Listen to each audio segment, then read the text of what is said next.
네. 말씀이 짧아 당황하셨죠?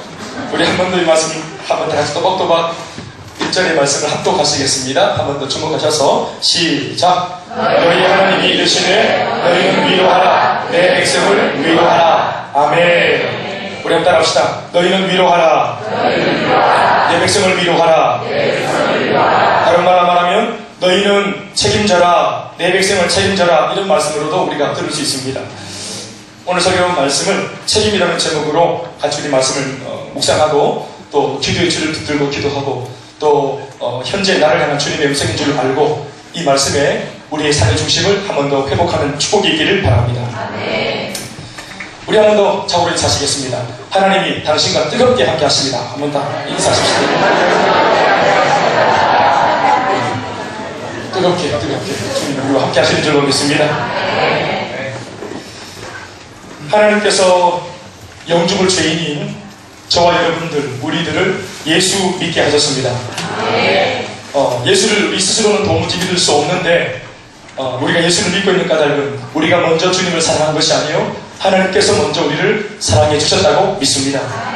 우리가 예수를 믿는 이것이 자동사 같지만 믿음은 결코 주어가 우리일 수 없기 때문에 늘 모든 믿음의 세계는 타동사일 수밖에 없습니다.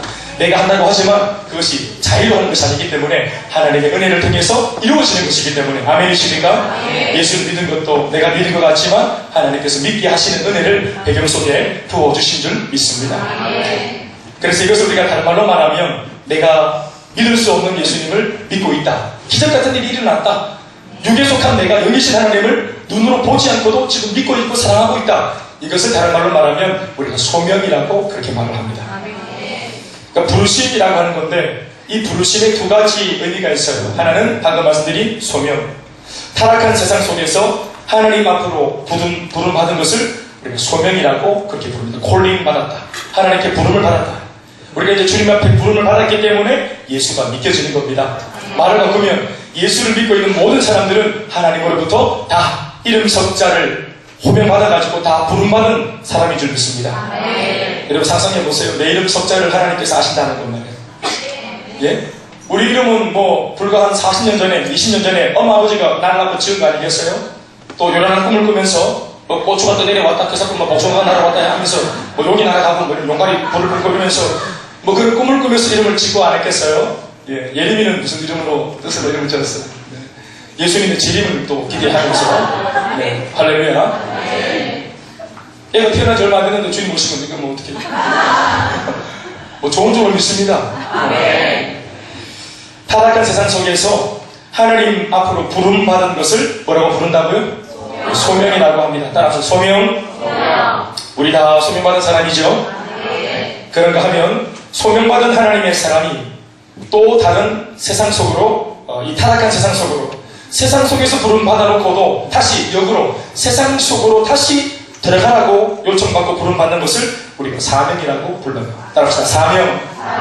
그렇죠. 소명과 사명 이 두 가지를 놓고 부르심이다 이렇게 말합니다. 그러니까 부르심 속에는 두 가지가 있는데 하나는 뭐라고요? 소명. 따라합시다. 시작. 소명. 또 하나는 사명. 소명이라고 하는 부르심은요 나 자신의 구원을 위한 것이고 사명이라고 하는 부르심은 다른 사람의 구원을 위한 것입니다. 이 소명과 사명은 예수를 믿는 모든 그리스도인들에게 동일하게 주어져 있는 하나님의 특별한 은혜입니다. 오늘 설교 제목을 책임이라고 했는데 그러니까 이 책임이라고 하는 이 대명제를 놓고 이 소명과 사명을 제가 한 번 더 설명을 드리면 이렇게 됩니다. 죄로 인해 죽어버린 나에 대하여 책임을 느끼신 하나님께서 그 책임을 다하시기 위하여 아들 예수를 땅에 보내셔서 십자가에 달아 죽이심으로 나를 구원의 자리로 불러주신 것이 소명이다.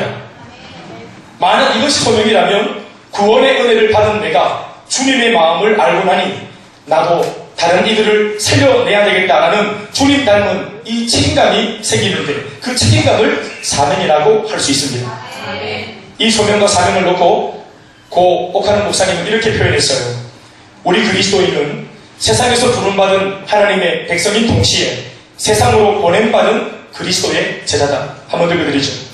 우리 그리스도인은 세상에서 부름받은 하나님의 백성인 동시에 세상으로 보냄받은 그리스도의 제자다. 이게 바로 소명과 사명을 제일 잘 말해주는 표현인 것 같아요. 사랑하는 여러분, 오늘 저와 여러분들이 예수 믿어 구원의 백성이 되고 영원한 하나님의 그 친백성이 된 까닭은 우리를 구원해서 살려내고야 말겠다 하시는 하나님의 거룩한 책임감 때문인 줄로 믿습니다. 십자가의 죽음을 몇 시간 남겨놓고 제자들에게 마지막 유언 같은 예수님의 말씀 안에서 당신의 백성들을 끝까지 책임지고자 하시는 우리 주님의 음성을 들여다볼 수 있습니다. 요한복음 13장 1절 말씀인데 우리 이 말씀을 다 같이 읽어보시겠습니다. 요한복음 13장 1절 시작. 6월절 전에 예수께서 자기가 하나님 세상을 떠나 아버지께로 돌아가실 때가 이런 줄 아시고 세상에 있는 자기 사람들을 사랑하시되, 다시 시작. 세상에 있는 자기 사람들을 사랑하시되 끝까지 사랑하시리라. 아멘. 나 이제 죽는다. 나 이제 너희들이랑 헤어진다. 나 죽었다가 부활하고 다시 나는 승천해서 하늘에 올라간다. 원래 있는 자리로 올라간다. 이제 영원히 안녕이다. 내가 너희들 때문에 시끄럽다 이런들아. 이런 게 아니고 6월절 이제 마지막 이 만찬을 나누시면서 이제 내가 이 밤이 지나면 내가 너희들을 다시는 이 땅에서는 보지 못할 것인데, 그러나 그럼에도 불구하고 내가 너희를 끝까지 사랑한다. 그 증거로 예수님이 부활하셨고 그 증거로 예수님께서 승천하신 이후에 제자들에게 성령을 보내셨습니다. 끝까지 책임질 겁니다. 이와 같이 하나님께서는 당신의 사람들을 부르시고 하나님 당신께서 그렇게 하신 것처럼 하나님께서 친히 불러 세우신 사람들의 마음속에 주님 닮은 거룩한 책임감을 부어주십니다. 혹시나 이곳 앉아 계신 저와 여러분들 마음속에도 이와 같은 주님 닮은 책임감을 지금 내가 가지고 있다. 나 그 마음을 소유하고 있어요, 목사님. 나 그런 책임감이 내 속에 있는 것 같아요. 그런 열망이 내 속에 있어요. 이렇게 말하는 사람이 있다면 그거 하나님께서 여러분들에게 주시는 그 거룩한 사명인 줄로 믿습니다. 그 마음으로 그 책임을 져보겠다는 마음으로 내가 이 책임감을 잘할 수 있을까 못 감당할까, 잘 감당할 수 있을까 못 감당할까, 내가 얼마나 잘할 수 있을까, 이런 거 말고 내가 아무튼지 하나님이 내게 주신 이 사명감을, 이 책임감을 내가 한번 잘 감당해 보겠다, 이렇게 마음 먹고 날마다 기도하고 또 책임지겠다고 몸부림치다 보면 반드시 그 책임을 다하게 하시는 여러분들을 통해서 하나님께서 놀랍고 크고 귀한 일들을 이루실 줄 믿습니다. 소원이 있는 사람, 하려고 하는 사람, 능이 있든 없든 하나님이 주신 마음인 줄 알고 그 마음을 하나님이 주셨다라고 믿고 그것을 내치지 않고 그렇게 살고 싶다고 말하는 최소한 몸부림을 치는 사람을 통해, 그렇게 살고 싶어 소원을 하는 사람을 통해 하나님은 기필코 그 일을 이루시는 겁니다. 요즘에 자주 이 말씀을 전하는데 전도가 잘 안 돼요. 난 능력이 없어요. 그런데도 전도에 대한 부담감이 생기고 자꾸 내 마음속에 책임감이 생겨요. 그래서 자꾸 내가 왠지 해야 될 일인 것만 같아가지고 능력은 없는데 자꾸 복음 전하게 해달라고 기도를 하네요. 여러분, 그 사람을 통해 전도가 돼요. 나 선교에 자신 없는데 계속 그런 마음을 내게 주시는 거예요. 자꾸 기도를 시키고 그 사람을 통해서 하나님께서 그 일을 이루시는 것입니다. 아담을 보십시오, 여러분. 하나님의 피조 세계를 다스리고 정복할 책임으로 그 아담을 하나님께서 이 땅에 불러놓으셨습니다. 그저 아담 하나를 사랑해 주기 위해서 나랑 같이 그냥 먹고 잘 살자고 불러놓으신 것이 아니라 하나님이 창조하신 온 우주 만물을, 이 창조의 세계를, 이 피조 세계를 하나님의 아들 되어서 이 땅을 정복하고 충만하고 다스리라고 그 책임감으로, 사명감으로 아담을 부르신 것입니다. 모세를 보십시오, 여러분. 애굽에서 고통을 당하고 있던 이스라엘 백성들을 책임지고 그 모세 한 사람을 하나님이 불러놓으셨습니다. 여호수아를 생각하세요, 여러분. 이스라엘 백성들이 이제 모세가 죽고 난 뒤에 지도자가 없었을 때 어떻게 이제 우리가 가나안 땅에 들어가는가 걱정하고 있었을 때 이 여호수아 사람을 들어서 이제 지도자를 금방 잃어버린, 이 갈 길을 알지 못하는, 방향을 잃어버린 이 백성들을 믿음으로 이끌어내어서 가나안 땅에 데리고 들어가라는 거룩한 책임감을 감당하도록 여호수아를 부르신 것입니다. 예수님 12제자는 어떻습니까? 스승 되신 예수님을 따라 세상을 복음으로 구원할 책임으로 이 땅에 그들을 불러놓으셨습니다. 사도 바울은 어떻습니까? 이방을 복음으로 구원할 책임으로 그 사람을 하나님이 사도 삼아 세우셨습니다. 하나님께서는 성경 속 모든 인물들을 부르실 때 책임 있는 존재로 불러놓으셨습니다. 우리도 여러분들, 이곳에 있는 여러분들 모두가 다 나는 능력이 없다, 나 예수 믿은 지 얼마 안 됐다 하든지 말든지 상관없이 이미 하나님께서 우리가 예수를 믿는 그 순간 우리 안에 그 책임을 다해 살면 다른 사람이 복받는 것보다 가장 먼저는 그 책임감, 그 고상하고 성격되어진 삶을 사느라고 우리 인생이 더욱더 복을 받고 우리 인생이 보다도 고치상하고 가치롭게 만들어질 것이니 사실은 우리를 위해서 주님이 이 책임감을 우리 가운데 부어주시는 것입니다. 제각기 다른 시대에 다른 인물들이 부름을 받아 등장했지만 이들이 책임졌던 것은 공통되는데 그것은 바로 이 세상에 있는 많은 사람들, 바로 이 세상 사람들 혹은 세상이라고 말하는 그 존재들입니다. 하나님은 이 세상을 감당하도록 우리를 부르신 것입니다. 하나님께서는 세상을 구원할 목적으로 그리고 세상을 살릴 책임을 다할 수 있는 인물들을 불러세우셨습니다. 왜냐하면 하나님께서 이 세상을 극진히 사랑하시기 때문에 그렇습니다. 왜 그런가? 사랑입니다. 아담을 왜 불렀습니까? 세상을 사랑하시기 때문에. 모세를 왜 불렀습니까? 고통하는 이스라엘 백성들을 하나님께서 사랑하시기 때문에 불러보셨습니다. 맨 처음 하나님의 사람들이 하나님 앞에 부름을 받게 되면 그들은 하나님 앞에서 엄청난 은혜를 맨 먼저 경험합니다. 우리들처럼. 하나님 앞에 부름받으면 주님 나를 부르셨구나.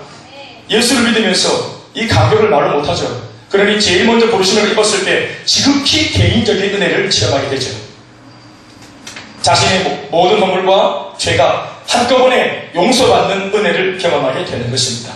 누구도 공감할 수 없는, 누구한테도 설명도 못하는 이 고상하고 거룩한 가치의 이 만남, 하나님을 만날 때 그 일어나는 영적인 이 아름다운 만남, 그 수많은 감격들, 이거 사람의 언어로는 표현할 수 없죠?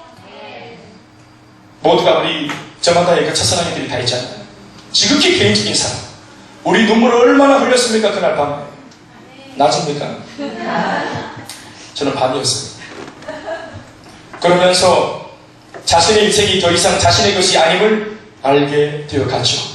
나 자신의 인생을 예수님께서 피로 값주고 사셨기 때문에 예수님을 그 사람이 믿는 순간 그 사람의 인생 전부가 자신의 것이 아니라는 사실을 직감하게 되고요. 내 인생을 피로 값주고 나를 사신 분의 나는 소유구나, 나는 주님의 것이구나 하는 것을 바로 깨닫게 됩니다.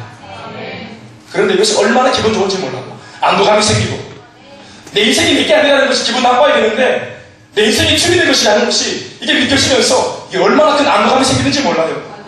한 30년 살아왔는데 내가 주인되어 살아왔더니 이제 30년 어떻습니까? 멋있고 굉장하고 그리고 앞으로 남은 한 7, 80년도 계속 내가 주인 행세하고 살아도 괜찮아요. 아니면 훨씬 더 실력이 있는 분이 계시다면 빨리 그 주인 자리를 좀 내드려야 합니까? 나보다 나를 잘하시는 분에게 이 인생의 운전을 좀 맡기면 어떻겠습니까? 아내랑 저는 둘 다 이 운전을 하거든요. 그래서 어디 멀리 갈 때는 아내 자동차로 이제 운전을 하는데 제가 이제 운전하다가 피곤하면 아내한테 맡기는데 맡길 수 있는 사람이 있다는 거예요. 그 순간 진짜 짜릿하대. 그렇게 잠이 오는데도 그 한 몇 초 상간 아내와 자리를 바꾸면서 옆에 땡 돌아가가지고 보조석에 문을 열고 딱 해가지고 자려고 의자를 양뜻 당겨가지고 다리를 쭉 뻗어 누웠는데 잠이 안 오는 거예요. 그때부터. 너무 피나니까 애 때문에 그렇게 시달렸는데 내가 오늘 밤만 오면 해만 떨어지면 잘 끼라고 그렇게 다짐을 했는데 애가 먼저 딱 자고 나면 이게 얼마나 짜릿해. 못 자는 기라 얼마나 마음에 안도감이 생기면서 결국은 육신의 문제가 아니라 마음의 문제라는 것을 알 수 있겠죠. 근데 놀라운 건 여러분, 이 애들이 그걸 다 알아요. 오늘 하루 엄마가 말을 좀 잘 듣고 하면 일찍 자주고 애들이 다 한대. 내가 내 인생의 주인이 아니라는 것을 알게 될 때 믿음 안에 있으면 주님이 나보다 더 크신 분이고 나보다 더 온전한 분이라는 것을 내가 알기 때문에 그 크신 아버지 앞에 내가 전부터 내가 회복되어지면서 내 인생이 송두리째지는 주님의 것이 되었구나, 주님께서 내 인생을 인도하고 보호하시겠구나, 이 믿음이 생길 때에 이것이 조금 더 굴욕스럽거나 기분이 나쁘지 않아요. 공감하시면 아멘 하실까요? 네. 고린도후서 5절 말씀에 이르시기를 그가 모든 사람을 대신하여 죽으심은 살아있는 자들로 하여금 다시는 그들 자신을 위하여 살지 않고 오직 그들을 대신하여 죽었다가 다시 살아나신 이를 위하여 살게 하려 함이라. 우리 한번 읽어볼까요? 시작. 그가 모든 사람을 대신하여 죽으심은 살아있는 자들로 하여금 다시는 그들 자신을 위하여 살지 않고 오직 그들을 대신하여 죽었다가 다시 살아나신 이를 위하여 살게 하려 함이라. 아멘 아멘. 그러므로 주님의 은혜를 경험한 순간부터 이들은 더 이상 자신을 위해 사는 사람이 아니요 주님을 위해서 사는 사람으로 인생의 목표 자체가 뒤집어지는 것을 경험하게 되는 것입니다. 바로 이때 놀라운 내적 변화를 경험하게 되는데 그것이 뭔가 하면 이전까지는 전혀 관심이 없었던 사람들에 대한 절제하기 어려운 부담감과 내가 감당할 수 없는 거룩한 책임감에 마음이 사로잡히는 경험을 하게 됩니다. 나 아닌 타인, 지역, 이웃, 민족, 열방, 오지라도 넓어지면서 이전에는 아무런 상관이 없었던 사람들, 내 학교, 우리 학교 캠퍼스에 있는 동료들, 우리 학교의 학원 친구들, 또 그 무엇보다 아직까지 나처럼 예수를 믿고 있지 않는 우리 불신의 부모님들, 우리 형, 누나, 내 동생, 내가 사랑하는 친구들, 내 주변에 있는 모든 사람들에게 나의 마음속에 초미의 관심이 생깁니다. 이 이상하고도 야릇한 심경의 변화가 뭔가요? 이 세상을 바라보시는 주님의 마음이 우리 가운데 부어지고 있는 과정인 것입니다. 왜요? 이제 우리 인생이 내 것이 아니기 때문에 내 인생 빈껍데기 속에 주님의 마음과 주님의 관심과 주님의 열정을 쏟아붓기 때문에 이제는 예수를 믿으면서 이제는 단단히 내 인생만 그렇게 내가 막 만들어갈 수 없는 지경에 놓이게 되는 것입니다. 이걸 좀 더 고상하게 말하면 사랑하는 마음이 생기고 나는 관계가 없어도 측은하고 긍휼한 마음이 생기고 할렐루야. 다른 사람들을 불쌍히 여기는 마음 아니겠어요? 지난주에 우리가 은사박은 트레이닝을 해봤더니 우리 남수진 자매님이 긍휼이 나왔어요. 남을 불쌍히 여기는 마음, 긍휼이 할렐루야. 긍휼이는 긍휼이는 남을 불쌍히 여기는 마음. 이전에 어떤 마음인데 그걸 주님께서 예수를 믿고 내가 신앙생활 하는 가운데 내게 긍휼을 부어주신 것입니다. 아멘이십니까? 주님의 마음을 하나님께서 우리 가운데 부어주셨기 때문이죠. 사랑하는 마음, 인내하는 마음, 오래 참는 마음. 옛날에는 벌써 한번 핥혔는데 바가지 부쌌었는데 오래 참고 견디고 또 다음 주를 기약하고 4주 뒤에 만나자 하고 내가 은혜 받으면 남편이 살고 그 남편이 때로는 말 안 들을 때 내 이카마 이런 식으로 나오면 그냥 나쁜데 이런 식으로 협박도 하고 저는 실제로 그렇게 말하는 우리 집사님 그분을 본 적이 있어요. 저기 공동시장에서 만도칼로 순대를 팍 찍는 분인데 이 아주머니가 혼자 예수 믿어가지고 그렇게 많이 싸우셨는데 예수 믿으면서 순한 약이 됐는데 남편이 계속 교회 나오면서 깔짝깔짝 약 올리니까 한 번씩 만도칼로 그 도마에 꽉 꽂아놓고는 이번 주일날 교회 안 간다. 남편이 바로 붙어가지고 애교를 부른다. 주님의 은혜 속에 있으면 주님의 마음을 우리에게 부어주시잖아요. 예수님 담도록 우리를 주님이 이끌어내시잖아요. 믿습니까 여러분? 살고 싶으면 아내를 교회 앞에 내놓으시고 인생이 편안할 때는 남편을 빨리 하나님 말씀 앞에 내놓으세요. 빌립보서 1장 8절 말씀에는 이 마음을 이렇게 표현하고 있습니다.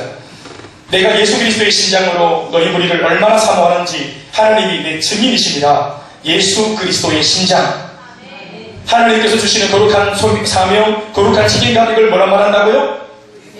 예수 그리스도의 신장. 시작. 예수 그리스도의 신장. 다 같이 합시다. 시작. 예수 그리스도의 신장. 또 빌립보서 2장 5절 말씀에는 이렇게 표현하기도 합니다. 너희 안에 이 마음을 품으라. 곧 그리스도 예수의 마음이니. 따라합시다. 그리스도 예수의 마음. 그리스도 예수의 마음. 그렇죠. 예수 그리스도의 신장. 그리스도 예수의 마음.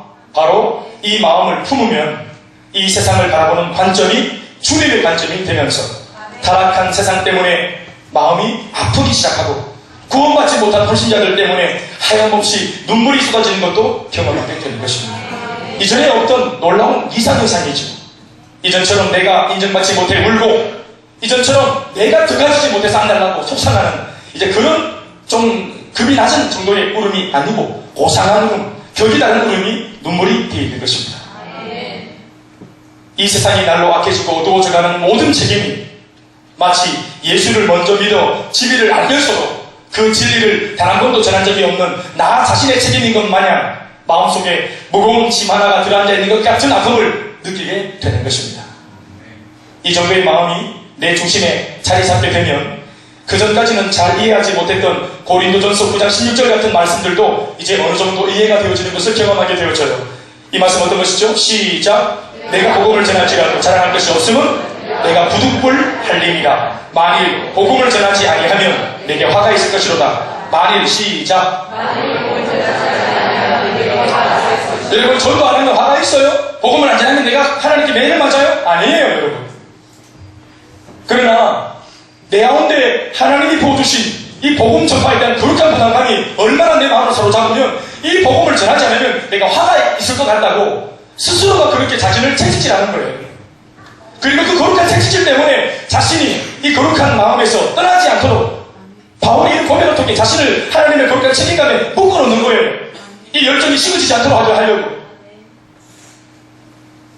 그러니까 이런 경지의 말씀들은 진짜 바울처럼 영혼 구원에 대한 열정에 진짜 뜨겁게 매료된 사람들이 하는 고백이에요.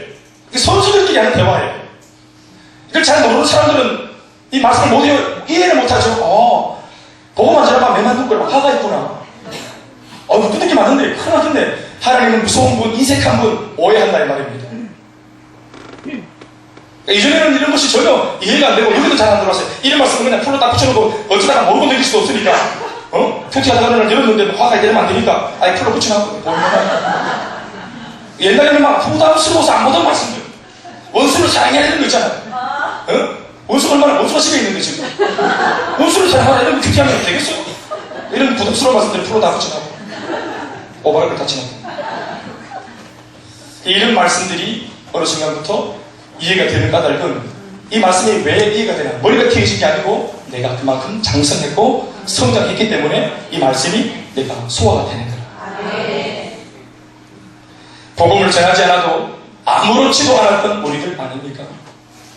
그런데 어느 순간부터는 모든 것이 내가 책임져야 할 일 같고 그 일을 위해서 기도를 치는 것이 죄라고 느껴지기 시작하고 심지어는 이 책임감에 순종하지 않으면 스스로가 고통스러워 견딜 수 없다고 말하게 되는 경험을 하게 되는 겁니다.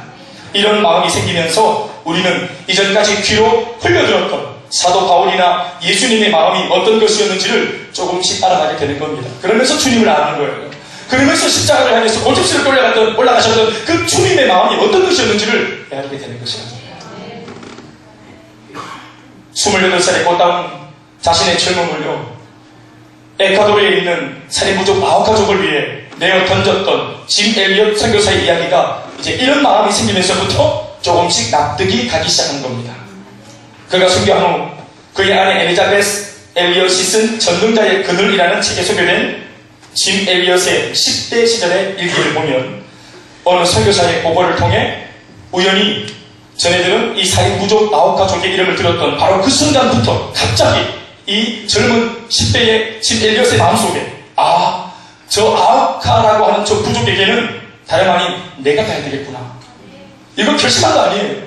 그전부터 이 부족에 대해서 알고 있었던 게 아니라 어떤 선교사님이 그러니까 이 아마존에 있는 이 많은 어떤 부족들에 대해서 쭉 설명하는데 아홉가족 이름을 딱 듣는 순간 하나님께서 이 젊은 그리스도인의 마음속에 이 부담감을 집어넣으신 겁니다. 저 부족에게는 내가 가야 되겠구나. 하나님께서 나를 부르시는구나. 이런 강렬한 책임감에 이끌렸다는 겁니다. 이것이 일기에 적혀 있습니다. 여러분, 이쯤 되면 이제 아무도 못 막습니다. 하나님께서 이미 책임감을 그 마음속에 집어넣어 버리면, 뿌리 딱 내리면, 장착 딱 되면 이건 아무도 못 만나는 겁니다. 부모도 또 아내도 자식도 못 만나는 것입니다. 하나님께서 사명을 딱 주고 이 사람을 공의로 딱 세워서 하나님의 사람으로 콜링을 딱 하면 이건 아무도 못 만나는 것입니다. 아브라함이 이삭을 바칠 때 여러분, 사랑했던 마누라지만 그 아기를 직접 90살에 낳았던 사라가 아닙니까? 사라가 90살에 아를 낳았어요.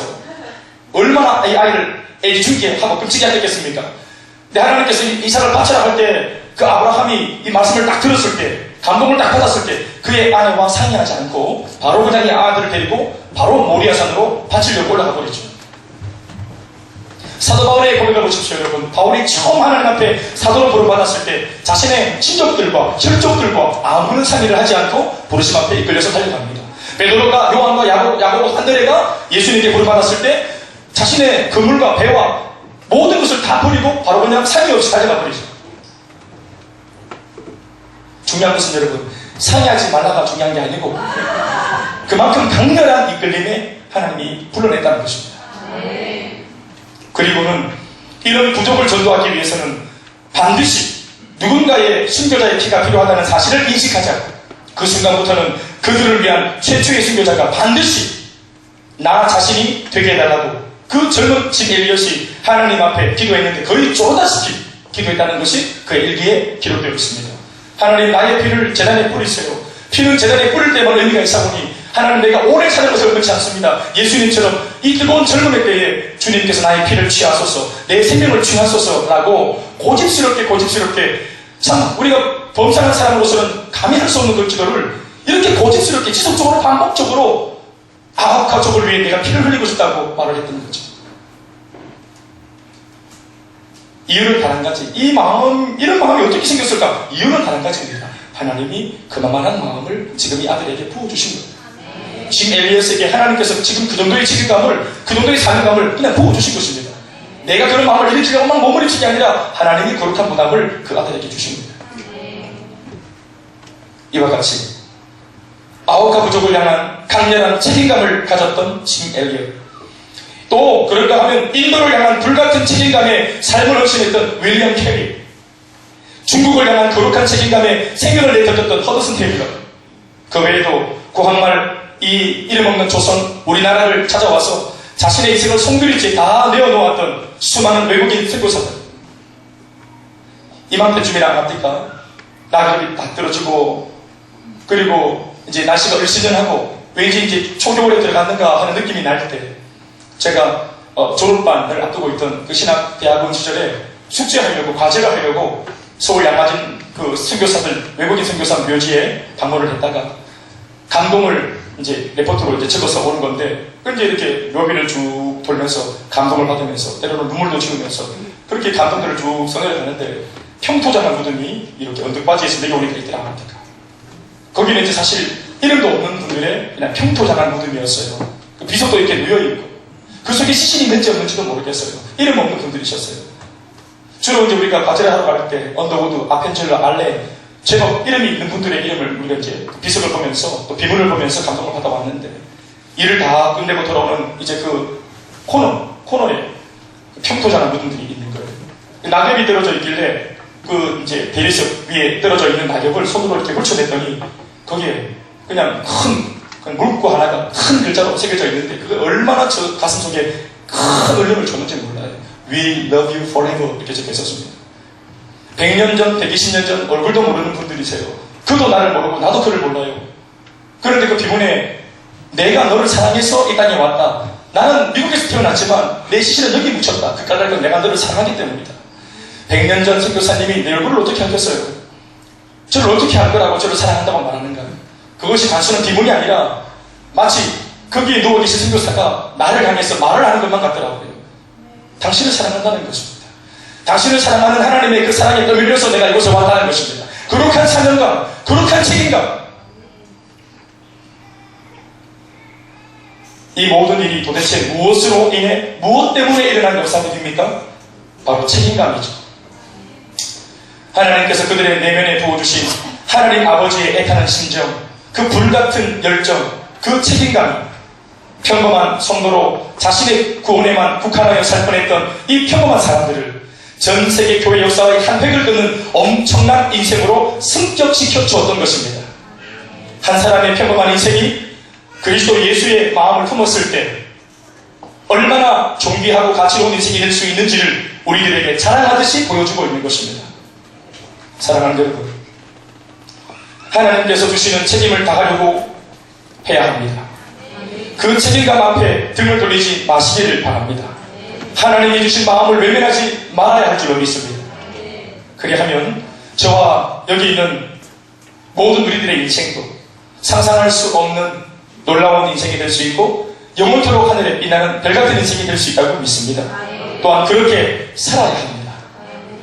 하나님의 사랑으로 이 땅을 산다고 할 때 그렇게 살고 싶은 열망이 있어야 정상입니다. 여러분, 이 세상을 한번 보십시오. 타락한 세상, 죄로 물들어가는 세상, 어른들만의 세상살이 할 때 옛날에는 돈벌이 하는 어른들만 정말 세상살이가 어렵다고 말을 했는데 이제 이 세상살이를 하는, 돈벌이를 하는 엄마 아버지만 힘든 게 아니라 이제 뭐 청년들도 힘들다 하고 학교를 다니는 대학생들도 대학의 낭만 이런 거 사라진 지 오래됐지. 캠퍼스 낭만 사라진 지 오래됐지. 통기타 치고 자리밭 앉아가지고 뭐 모닥불 피워놓고 뭐 MT 이런 게 없어졌어. 고등학교, 중학교 여러분 음악 시간이 사라진 거 아십니까? 노래 부르지 않습니다. 그들은 이제. 초등학생들도 사는 게 고달프다고 말하는 점점점 고통과 아픔과 사는 것이 이게 두렵다고 말하는 이 두려움과 이 공포가 엄습하기를 위대로부터 밑에 있는 세대들까지 계속해서 이 먹장구름이 다가오고 우리 모든 삶을 어지럽게 하고 어둡게 하고 있습니다. 소망이 없는 세상, 날로 더 악해져 가고 날로 더 불안해져 가는 그런 세상인 것을 우리는 이미 다 감지하고 있습니다. 우리가 이런 세상을 보면서도, 이 타락한 세상을 보면서도 이 세상이 예수를 믿고 있는 나와 아무런 상관이 없는 일이라고 생각을 하고 있다면 어쩌면 그 사람은 진짜 영적으로 거듭난 사람이 아닐지 몰라요. 우리가 예수 믿어 영의 사람이 되고 아버지가 끊임없이 우리 마음속에 당신의 마음을 부어주신다 한다면 어찌 우리가 이런 것에 부담이 조금도 없을 수 있겠습니까? 심지어는 그렇게 못 살아 그렇지, 아 이건 아닌데, 이렇게 사는 것이 아닌데, 내가 지금 이렇게 이 열정과 에너지와 또 내가 배운 이런 어떤 이 정보들과 지식들과 이 모든 것을 놓고 그냥 내 돈벌이 하는 데만 이걸 이용해서 되겠는가 하는 이 거룩한 부담감이 반드시 생기게 됩니다. 얼마나 좋은 기술입니까? 변호사 얼마나 좋은 기술을 가지고 있어요? 판사 얼마나 좋은 기술을 가지고 있습니까? 의사가 얼마나, 교수가 얼마나 좋은 기술을 가지고 있습니까? 그런데 그 화려한 기술로 단지 그냥 내 입신양면을 위해서만 쓴다면 그것이 내가 하나님의 사람이 아닐 때는 몰랐으나 주의 백성이 되고 보면 참 우리 마음속에 심한 갈증을 일으킵니다. 그것이.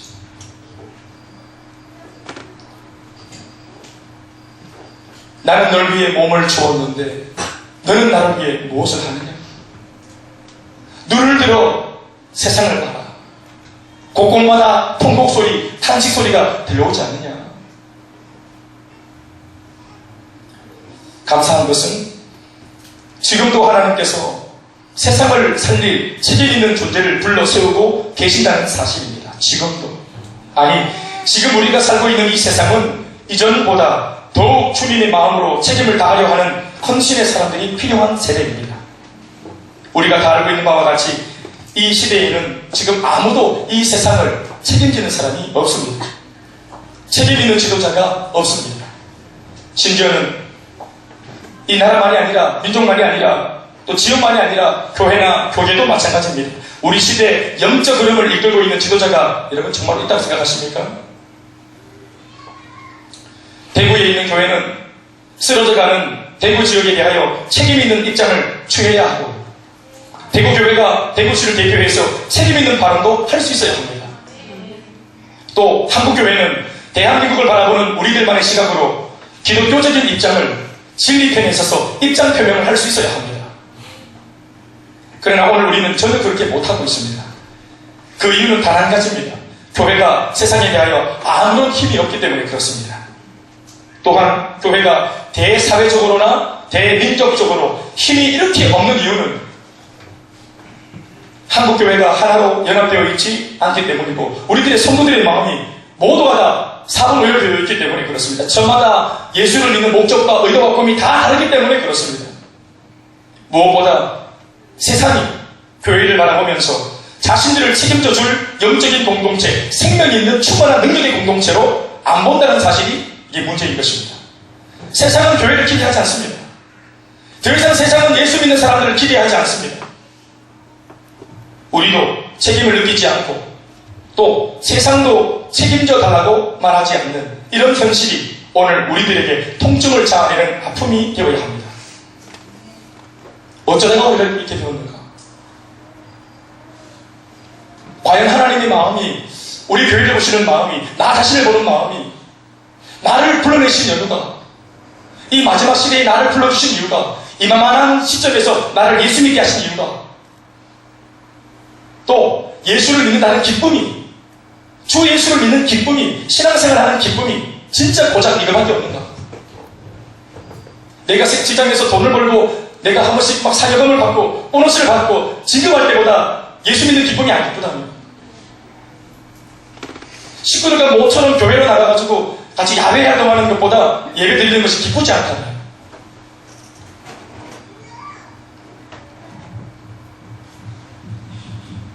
저는 오늘 이 설교를 통해서 우리 그리스도인들은 세상을 향하여 책임을 통감해야 한다고, 그리고 그 사명 앞에 우리의 눈과 마음을 열어야 한다는 말씀을 지금 전하고 있습니다. 그러나 이 사명과 책임감은요, 그리스도인이 개개인을 향한 부르심이라기보다는 어떤 면에서는 그 그리스도인들이 모여있는 교회 공동체를 향한 부르심이라고 봐야 합니다.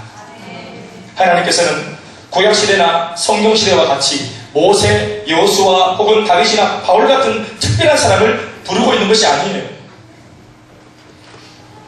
오히려 그들을 대신해서 하나님께서 불러놓으신, 믿고 책임을 부여하려고 하는, 그래서 불러놓으신 존재가 누구냐 하면 교회입니다. 오늘날의 교회는 그 옛날 모세나 여호수아 또 다윗이나 바울 같은 존재입니다. 심지어 주님께서 뭐라 말했습니까? 이 교회가 몸된 교회가 되어서 이 땅에 예수님이 계시던 그 모든 사역을 이 교회가 대신해서 이 세상으로 하여금 예수님이 구제된 상황이 되지 않도록 교회가 이 땅을 예수님이 마치 계신 것처럼 채워 넣어야 된다고 말씀하지 않으셨습니까? 모세나 여호수아 같은 인물들을 직접 사로잡고 사역하셨던 분이 하나님이셨던 것을 우리가 기억한다면, 오늘 주님의 교회 역시도 주님이 머리가 되셔서 친히 사역하고 계시니 믿음의 선진들이나 오늘의 교회는 같은 입장에 있다는 사실을 우리가 알아야 할 것입니다. 그리고 그들이나 교회는 하나같이 하나님의 소원이 이 세상을 책임질 존재들로 부름을 입었다는 것도 그 공통점입니다. 역시 닮아있는 것이죠. 하나님께서 다윗을 아물어서 다행입니다. 하나님이 찾는 사람이 모세가 아니라서 우리가 얼마나 감사합니까? 우리라서. 부족한 우리지만 그래도 주님이 다윗처럼 우리를 모시고 바울처럼 우리를 모신다는 거 아니겠어요? 이 땅에 있는 모든 그리스도인들은 자신이 소속된 교회를 통해서 세상을 도전해야 되고, 또 그 교회를 통해서 세상을, 또 지역을 책임져야 합니다. 이 책임이라고 하는 것, 조금만 신중하게 생각해보면 결코 개인이 감당할 수 있는 분량이 아니라는 사실을 우리가 금방 알 수 있습니다. 한 사람을 전도해서 우리가 끌어다가 내 삶도 바쁜데 그 사람을 품어내고 내가 교회에 정착을 시키고 그 사람을 섬기고, 이 한 사람이 예수님을 잘 믿도록 이 사람과 더불어 그 가정과 전체를 돌보고 내가 이렇게 이끌어낸다는 것은 이게 결코 쉬운 일이 아니에요. 그것도 한두 사람이 아니라 이 세상 전부 모든 족속 온천한 만민이라고 주님 말씀하셨으니까, 땅끝이라고 말씀하셨으니까 내가 그런 사람들을 다 책임진다는 것은 말도 안 되는 불가능한 일이에요. 그건 개개인들이 하는 게 아니에요. 그러나 나는 할 수 없는 일, 나는 결코 엄두가 나지 않는 이 일을 교회는 얼마든지 할 수 있습니다. 이 땅의 교회는 모두 로컬 처치입니다. 지역교회란 말이죠. 그러나 교회가 저마다의 로컬을 제대로만 감당해 준다면 교회가 로컬을 넘어서서 반드시 글로벌을 감당할 수 있게 되는 줄로 믿습니다. 대구에 있는 우리 교회는 이 대구 땅을 책임져야 합니다. 반드시 그렇게 해야 합니다. 대구에 위치한 우리 교회 성도들은 대부분 다 대구 사람들입니다. 이 지역의 정서, 문화, 관습, 성향, 지역색, 어느 지역 사람들보다 우리가 제일 잘합니다. 우리가 태어난 곳이기 때문에. 그러니 이 지역은 이곳에서 태어나고 이제까지 살아온 우리가 더 잘 알고 있는 우리가 책임지는 것이 더 좋은 것입니다. 요한계시록 보면 이 요한계시록에 초대교회 7교회를 향한 주님의 칭찬과 또 맹렬한 책망을 들어볼 수 있죠. 교회를 놓고 주님께서 칭찬도 하셨고 책망도 하셨고, 어떤 교회는 칭찬과 책망을 함께 하셨고, 그런데 7교회 중 칭찬만 들은 교회는 단 하나, 서머나 교회라고 하는 교회였어요. 이 교회는 칭찬만 들었죠. 나머지 모든 6교회들은 칭찬거리가 있긴 했지만 그 뒤에 바로 따라 듣게 된 그 책망거리로 인해서 앞에 들었던 칭찬거리가 무색해졌거나 아니면 100% 야단만 들었던 그런 교회였어요. 이 교회들의 이름을 보면 전부 그 지역의 이름을 본따서 붙인 이름을 우리가 가지고 있다는 사실을 알죠. 에베소 교회, 서머나 교회, 버가모 교회, 도아디라 교회, 사대 교회, 빌라델비아 교회, 라오디게아 교회. 여러분이 교회들의 이름을 보십시오. 이 이름 전체가 다 그 교회가 세워진 지역의 이름과 함께 가고 있죠. 교회와 그 지역의 이름이 같은 것은 여러분 결코 우연이 아닙니다. 교회 이름이 그 지역의 이름과 함께 가는 까닭은 그 교회가 그 지역을 책임져야 한다는 것을 의미하는 것입니다. 이 사실 하나만 알더라도 칭찬들은 한 교회를 제외한 나머지 6교회를 향한 주님의 책망의 내용이 분명해지죠. 왜 책망들었습니까? 자신이 속한 그 지역을 책임지지 않은 것에 대한 책망인 것입니다. 이름은 버가모인데 버가모를 책임지지 않는 교회, 이름은 에베소인데 에베소를 향해서 관심이 없었던 그 교회, 책망거리가 된 것입니다. 이 땅에 세워진 주님의 교회는 주님의 몸된 교회라고 하지 않았습니까? 몸된 교회. 몸이 교회라면 말씀에 적힌 바와 같이 머리는 그리스도이십니다. 몸은 모름지기 머리의 뜻대로 움직여야 합니다. 그렇지 못하다면 그것은 몸에 장애가 있기 때문에 따르지 못하는 것입니다. 명령은 머리가 내리는 것입니다. 그리고 우리가 인정하려 하지 않아서 그렇지 머리이신 주님은 이미 2000년 전에 벌써 몸인 교회를 향하여 이미 명령을 내리셨고 지금도 그 명령을 동일하게 내리고 계십니다. 그것이 바로 우리가 자주자주 암송하고 있는 마태복음 28장 18절에서 20절 말씀, 우리가 소위 말하는 지상 대명령이라고 말하는 바로 그 말씀입니다. 이건 명령입니다, 여러분. 이미 이것이 공격 명령, 이것이 지금 진격 명령입니다. 머리이신 분이 교회를 향해서, 예수 믿는 모든 사람들을 향해서 이미 내려놓으신 지금도 유효한 주님의 명령입니다. 우리 한번 들어볼까요? 시작. 예수께서 나와 말씀하여 계시되 하늘과 땅의 모든 것을 내게 주셨으니 그러므로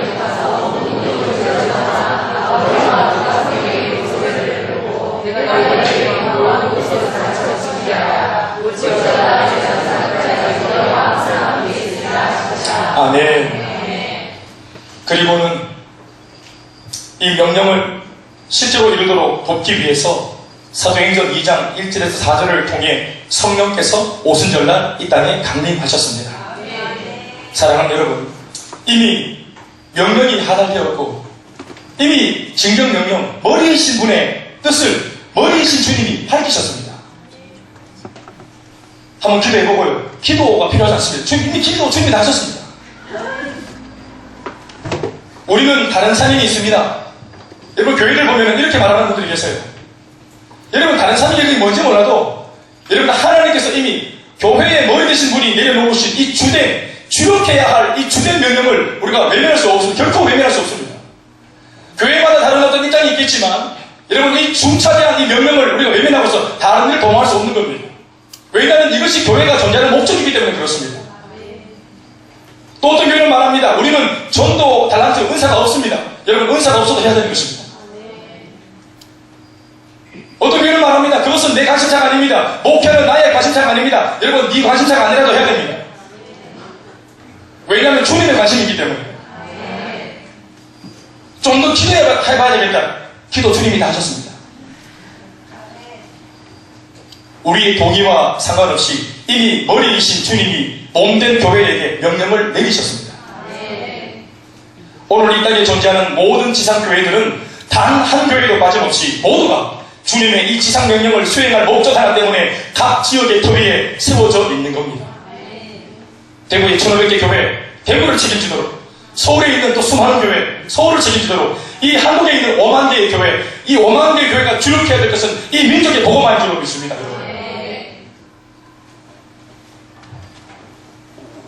그러나 불행하게도 아이러니는 몸된 교회가 머리로부터 전달되어지는 이 신호에 관심이 없다는 데 있습니다. 몸 안에 또 다른 브레인을 만들어 놓고 자기들끼리 행하기 좋은 일을 도모하면서 스스로 자위하고 있는 것이 오늘의 많은 교회의 모습입니다. 우리 할 수 있는 것만 하자. 저는 너무 부담스럽다. 머리가 명령을 내렸는데 딱 차단시키고 몸 안에 또 다른 브레인을 만들어 놓고 자기들끼리 명령을 주고받으면서 같이 교류하고 상호의존 상호 책임지고 머리가 배제된 몸만의 아름다운 공동체는 결코 아름다울 수가 없고 몸만 아름다운 것 자체가 이미 문제가 많은 겁니다. 그래서 하나님께서 직접 태동케 하신 사도행전 2장의 그 꿈같이 아름다웠던 초대교회를 7장에 가서 스테반 집사의 순교를 통해서 본격적인 박해를 일으켜가지고 교회를 주님이 모아놓고는 흩어버리잖아요. 자기들끼리만 주구장창 좋아주는 교회, 자기들끼리만 그냥 지지고 뽑고 안다고 말하는 교회, 우리 참 잘한다고 말하는 우물 안에만 갇혀있는 그 교회, 하나님 보실 때는 흩어마땅한 교회가 된 것입니다. 그러니까 그 교회들이 그래서 핏발을 통해서라도 흩어지니까 정신을 뒤늦게서라도 차리고 사마리아, 에베소, 그리고 고린도, 또 빌립보 얼마나 많은 지역에 복음을 전해서 얼마나 많은 사람들이 구원하고 살렸습니까? 그것이 주님의 뜻입니다. 여러분, 예수 믿고 오늘 내가 죄책감, 내 개인적인 어떤 문제, 가정의 문제, 경제 문제, 어떤 아이의 어떤 그런 성격 문제, 예수를 믿으면서도 이 하나님의 말씀을 표기에 부담스러워 말씀 보고 싶지 않을 정도로 내 마음을 짓누르는 문제를 우리가 한번 살펴보면 사실은 지극히 개인적인 문제예요. 물론 그 개인에게는 굉장히 심각한 문제겠지만 내 안에 악한 습관, 예수를 믿기 전부터 가지고 있었던 악한 습관 끊지 못해서 고민들. 사랑하는 여러분, 제가 조금 오버하는 말씀인지 모르겠지만 여러분, 우리가 하나님이 나를 불러놓으신 그 이유와 연유를 우리가 이렇게 깨닫고 나면 지금 우리가 그런 정도의 문제에 발목 잡혀서 나 아무것도 못한다고 말하는 입장이 되어서는 안 되는 거예요. 그 악한 습관, 여러분, 우리가 이 거룩한 책임감에 붙들려 달려가려 치면 하나님께서 그 악한 습관을 고쳐주십니다. 여러분, 내 말이 거칠고 내 성격이 더러워요. 복음을 전해야 되는데 내 말이 더럽고 성격이 더러운 나를 하나님이 가만두고 복음을 전하게 하시겠습니까? 나를 변화시키지 않겠습니까, 주님이? 내가 막 머리가 나쁘고 막 그냥 좀 단순해요. 하나님께서 뭔가 좀 지혜를 안 주시겠습니까? 하려고 하면 배신들 밥을 사고 또 밥을 사야 되는데 밥살 돈이 없어서 복음을 전하라서 밥을 얻어먹으면 안 되니까 주님께서 좀 주머니도 넉넉하게 주지 않겠냐 이 말입니다. 교회의 탄압과 세속화는 다른 데 있는 것이 아니라 그 존재 목적에서 이탈하는 것이 그게 교회의 타락의 첫걸음이에요. 놀랍고도 기가 막힌 사실이 뭔지 아세요? 존재 목적에서 이탈한 교회라 할지라도 겉으로 볼 때는 제법 구제도 하고 봉사도 하고 착하고 선한 사업을 많이 하면서 꽤 괜찮은 교회인 것 같은 인상을 충분히 줄 수 있다는 것입니다. 단지 전도와 선교에 주력을 하지 않아서 그렇지 그 외에 다른 많은 사업을 얼마든지 제법 폼나게 그것도 요란스럽게 막 교수방 막 세게 붙여가면서 막 떠들썩하게 그거 할 수 있다는 거예요. 미안한 말이지만 이것이 바로 교회가 세상을 향해서 책임을 못 지고 주목받지 못하고 세상 앞에 능력이 없고 힘이 없게 된 그 까닭입니다. 세상을 구원하는 교회가 아니라 처음부터 끝까지 세상의 친구만 되어주니까 맛을 있는 소금처럼 빛이 되지 못하는 빛처럼 세상에 밝히는 것입니다. 우리가 아는 바와 같이 지상 대명령인 이 명령은 예수님께서 부활하신 후 이 땅에 40일을 머물러 계시는 중에 남겨놓으신 메시지입니다. 어떤 면에서는 예수님이 부활하시고 바로 승천하지 않으신 까닭이 이 땅에 40일을 더 머물러 계시던 까닭이 12제자, 흩어진 제자들을 계속 돌아보고 신방하시면서 그들 마음속에 이전에 알려줬던 그 사명감을 다시 한 번 더 원상복구시키기 위해서 그 40일이 소요되었다고 저는 보는 것입니다. 그 메시지들이 마태복음, 마가복음, 누가복음, 요한복음 마지막 장에 각각 기록되어져 있지 않습니까? 머리이신 예수님께서 굳이 부활하신 이후 이 땅에 계시는 동안 몸인 교회를 향하여 이런 명령을 반복적으로 남긴 데는 무엇인가 강한 인상을 주는 뭔가가 있다는 것을 우리는 금방 알 수 있습니다. 부활하신 주님은 자신의 유언과 같은 이 메시지 안에 결코 다른 것을 포함하여 당신의 강한 의지를 희석시키지 않으셨습니다. 오직 한 말씀만 하셨습니다. 그때 주님께서는 몸된 교회를 향하여 문화사역을 하라 하지 않으셨습니다. 사회봉사를 해라 하지 않으셨습니다. 야유회를 하고 가지고 교제를 해라 그렇게 하지 않으셨습니다. 우리가 통상적으로 생각하는 그 어떤 긍정적인 행동도 주님은 요구하지 않으셨습니다. 그분의 의지는 단 한 가지로 매우 단호하셨는데 그 메시지는 오로지 영혼을 구원하고 세상을 복음화시키는 것에 국한되어 있었습니다. 마태복음을 향해서 제자 삼으라, 마가복음을 정리하시면서 온천한 만민에게 복음을 전파해라, 누가복음을 마무리하시면서 증인이 되어라, 요한복음을 마무리하시면서 내 양을 먹이라고 하지 않으셨습니까? 교회가 몸이라고 하는 말이 맞다면 이 몸을 구성하는 세포 하나하나는 성도 한 사람 한 사람 드립니다. 우리들 자신들입니다. 몸이 해야만 하는 그 일, 바로 몸을 구성하고 있는 우리 성도 한 사람 한 사람이 감당해야 할 사명임에 틀림이 없습니다. 그런 면에서 오늘 저와 여러분 각 사람 모두는 머리 대신 주님의 이 지상 명령을 따라 이 지역과 세상을 향하여 책임 있는 삶을 살아야만 합니다. 우리를 책임지기 위해 기꺼이 땀과 눈물과 수고를 아끼지 않으셨던 예수님이나 또 다른 선교사님들이나 그 외 또 다른 많은 하나님의 사람들을 우리가 기억하십시오. 나를 향해 눈물로 거듭거듭 찾아와 우리 집에 노크를 시작하고 외면을 하고 면박을 주는데도 불구하고 굳이 우리 집에 끝까지 찾아와서 그 외면과 구박에도 불구하고 복음 한 자락을 내밀었던 수많은 사람들의 눈물과 그들의 땀을 기억하십시오. 얼굴도 모르는 우리를 향해서 우리는 당신을 사랑하기 때문에 기꺼이 이 땅에 묻혀 죽을 수 있었다고 말하는 그 수많은 이름 없는 무명의 선교사들을 기억하십시오. 그들의 책임 있는 행동을 통하여 오늘의 우리가 이 자리에 존재하고 있다는 사실을 결코 부인할 수 없을 겁니다. 부인할 수도 없고 부인하고 싶지도 않다면 우리 역시도 이 거룩한 책임감에 함께 동참함이 옳다고 믿습니다. 순종하십시오. 그리스도의 예수의 심장을 우리의 가슴에 이식합시다. 예수 그리스도의 마음을 가져야 합니다. 거절하거나 외면하지 말고 주님께서 내게 부어주시려고 할 때에 그것을 받아낼 수 있길 바라는 것입니다. 피 묻은 주님의 승리의 복음으로 하나님께서 말씀하고 계시는 이 백성들을 우리가 오늘 이 본문 말씀처럼 위로해주고 책임져 줘야 합니다. 세상을 책임져야 하는 것은 교회입니다. 그런가 하면 교회를 책임져야 할 존재는 바로 평신도입니다. 교회의 교회됨은 그 교회를 구성하고 있는 평신도들에게 달려있기 때문에 그렇습니다. 그리고 저 같은 목회자 역시도 결코 잊지 말아야 할 말씀을 제 스스로에게 제가 던지면 그 평신도를 책임져야 할 존재는 바로 저 같은 목회자라는 사실을 우리가 기억해야 하는 것입니다. 그리고 이 모든 것을 가능하게 하는 것은 기도입니다. 더 정확하게 말하면 성령이 하시겠지요. 그러나 그 성령께서는 우리가 기도할 때 성도와 목회자가 정말로 할 것처럼 기도할 때 하려고 들 때 성령이 역사하시는 것입니다. 우리 모두는 그런 의미에서 서로가 서로에게 책임이 있는 존재들입니다. 우리가 서로 책임지는 아름다운 관계 속에 있을 때 우리의 교회는 세상을 넉넉히 책임질 수 있는 주님의 몸인 교회의 역할을 제대로 감당할 수 있게 되는 것입니다. 부디 우리 교회가 이 지역에서 책임을 잘 감당할 수 있는 건강한 교회, 준비된 목사와 준비된 교인이 될 수 있기를 간절히 소망합니다. 말씀 드리겠습니다.